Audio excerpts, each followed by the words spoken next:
ஆதிமலையனாதிமலை அன்பு மலை எங்கும் ஆனமலை ஞானமலை ஆனந்த மலைவான்.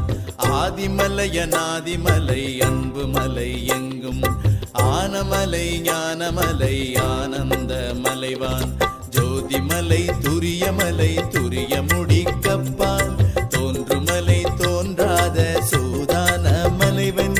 பூதிமலை சுத்த அனுபூதிமலை எல்லாம் பூத்தமலை வல்லியன புகழுமலை தனையோ. பாதிமலை முத்தரெலாம் பற்றுமலை என்னும் பழமலையை கிழமலையாய் பகருவதென் உலகே பகருவதென் உலகே.